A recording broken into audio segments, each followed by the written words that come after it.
This video is brought to you today by Ghostags. This is my own company that I started because I wanted a glow-in-the-dark AirTag case. These things are awesome. You can stick them on your backpack, on your dog's collar, and you will be able to find it at night. We've got two colors, blue and green. They've got great reviews. Go check them out. Links to them down below. Now on to the video. Hey guys, what's up? I'm Slim and you're watching Slimothy TV. In this video, I'm going to show you guys how to maintain 100% battery health for as long as possible. Now, over time, all phone batteries degrade. Your phone battery is going to go down in percentage for battery health. If you head into settings and you scroll down to battery and then click on battery health, whoops, there it is, you will be able to see your maximum capacity at this current time. This is a brand new iPhone 14 Pro in deep purple. I just got it yesterday, so obviously the maximum capacity is 100% for my battery. It's brand new. Peak performance capability and optimized battery charging is on. This number is always going to go down. It will never go up unless you replace the battery. Updating your iOS will not drop this capacity at all. It will simply recalibrate itself. So if you go from iOS 15 to iOS 16 and you notice this drop 2%, it's not because of the update. It's because it just recalibrated, just telling you exactly what was already there. So updates and stuff like that will not affect this. Now, maximum capacity 100% means that the battery is still retaining its 100% capacity. So when you charge it from 0 to 100, it's got the full amount of power. This will drop down over time. Like I said, when it hits about 85%, I recommend you replace the battery of your phone. But in this video, I'm going to teach you guys how to keep it at 100% for as long as possible. So while we're in here, keep optimized battery charging turned on. This will let your phone charge up at night. Let's say you go to bed at 9 p.m. It will charge up to 80%, and then it will hold at 80% all night until an hour before you wake up. It will fully charge up to 100% because you do not want your phone sitting at 100% on the power at all times. So keep this in mind as we go through this video. Next up, do not use a ton of widgets. I've got very few. I've got a battery widget and I've got a weather widget. That's it. Some people have their phones full of widgets everywhere. Those use up quite a bit of battery. So keep that in mind. If you care about your battery health, it will drain it a little bit. But again, this is over time. If you're just using them for like a month or so, it's probably not going to hurt you too bad. But for a whole year, you got like 50 different widgets. Yeah, you're going to be charging your phone more, which puts more stress on your battery. Now make sure you stay to the end of this video because I'm going to give you some practical advice on this because some of you guys take this stuff way too seriously. We've had videos like this in the past and the comments just get kind of crazy, the amount of micromanaging people want to do for their battery. But let's move on to the next tip here. Try not to charge your phone while gaming or while on a FaceTime video call. I personally have noticed if I'm on a FaceTime video call and I start charging my phone, if I'm on the call for let's say, I don't know, an hour while charging, my phone will get so hot that the video will become choppy. It even happens on this phone. It happened on my 13 Pro. So that just means there's too much heat, and heat is bad for the iPhone. It's especially bad for the battery. Pretty much any phone, any lithium-ion battery, heat is the enemy, the ultimate enemy, I should add. So try not to do too much at once. You know, if you have to FaceTime video for 2 hours, that's cool. Try not to charge too much during that time because again, it's very hot. It can make the battery too hot, which can stress it. Now that leads me to my next tip. Guys, listen, heat, like I said, is the worst thing for your battery. If you get your phone battery too hot, it can cause permanent damage. That's why people in hotter climates, their battery doesn't last as long. If you're over in India, Philippines, Florida, like on the beach, if you set your phone out on the beach while you go in the ocean, you got your phone sitting there baking in the sun, that's horrible for your battery. Do not do that. Cover it up with a blanket. Bring one of those foozies. We did a review on those. You can stick your phone in it and it insulates it so it doesn't get too hot. Do something. Do not leave your phone sitting out baking in the hot sun because that is horrible for the battery and it can cause irreparable harm. The only way to fix it would be to get a new battery. Same thing goes for your car. I see so many people driving around with their phone hooked up to their dash of their car with the sun beating straight through the windshield onto their phone. You know what that's doing? It's destroying their battery life. Their battery health is going to drop way faster than someone that maybe sets their phone in the center console of their car, somewhere out of the sunlight. So if you're an Uber driver or something, you have to have it up. Hey, just change your battery once a year or something to keep your battery health up if it bothers you. That's like what, $70? Actually, it's $100 for the new iPhone 14s. If you can help it, don't put it on your dash because the heat is going to be baking that battery. And in that same vein, you need to avoid extreme cold temperatures for your iPhone. So if you go out and you're shoveling snow and it's, 0 degrees Fahrenheit and it's really cold and you got your phone out, that can temporarily cause harm to your battery. I don't know if you've ever noticed this, but if it's super cold, you go out with 100% battery. After 5 minutes, you're down to 80%. And you're like, what the heck? I was barely using my phone. That's because the cold interacts with the lithium ions inside of your battery and it makes it think that the capacity is less. So it'll drop to 80%. It might even just power off, thinking that there's no battery left. This is usually temporary with coldness. You can bring it back into your house at room temperature, and over the next couple hours, the battery will return to mostly normal.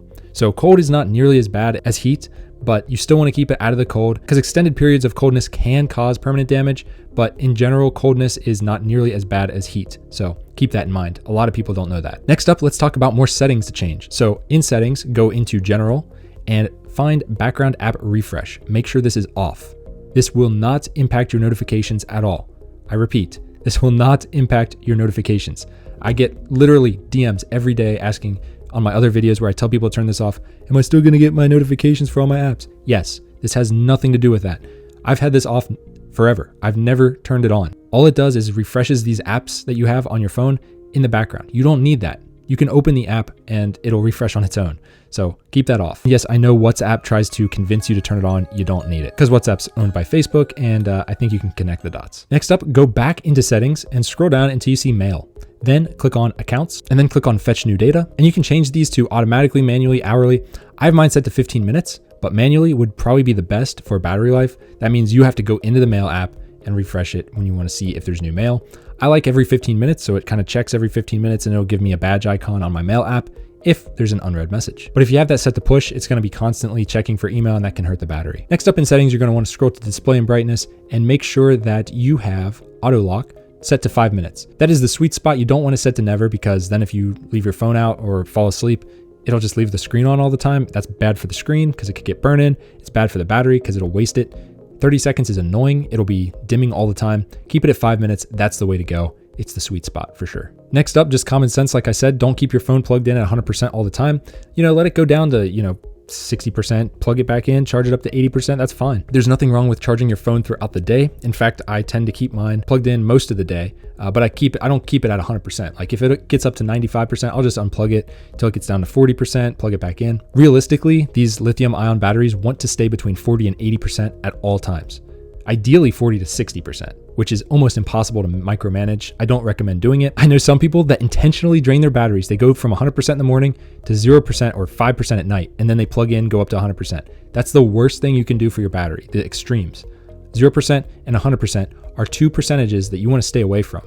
You want to stay in the middle. That's what lithium-ion batteries like. That's just the way the chemistry works. So if you're trying to preserve your battery life, you want to keep it in that sweet spot of in the middle between 40 and 60. But listen, that's not feasible for most people. So just don't drain it below 20% more than once a month if you can.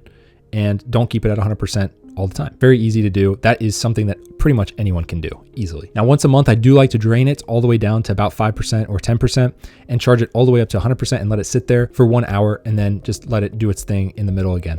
Once a month, I do that just to keep the battery calibrated, so to speak, so it gives me accurate percentages. Not something you have to do, but it's something that I like to do to keep everything in check. Now, I've got 2 more tips here. First one, only use MFi-certified lightning cables in your phone. There's a database on Apple's website where you can check every single cable and see if it's in there. I review cables on this channel. If you want to see a cable review, check this channel. You'll be able to find tons of them, especially from Spigen, Anchor, companies like those. I only review MFI certified cables. If it's not MFI certified and a company sends it to me, I don't review it. They need to make sure that these things are MFI certified because I don't want you guys buying crap cables. But be aware, a lot of cables on Amazon say MFI certified, but if you go to Apple's website and check, it's not. So they're basically scamming people. So definitely always check on Apple's website or just check with a trusted reviewer like myself. We always double check before we review any of those products. And lastly, use a wired connection instead of wireless. If you have the option between a wireless charger and a wired charger, use the wired charger. It generates less heat.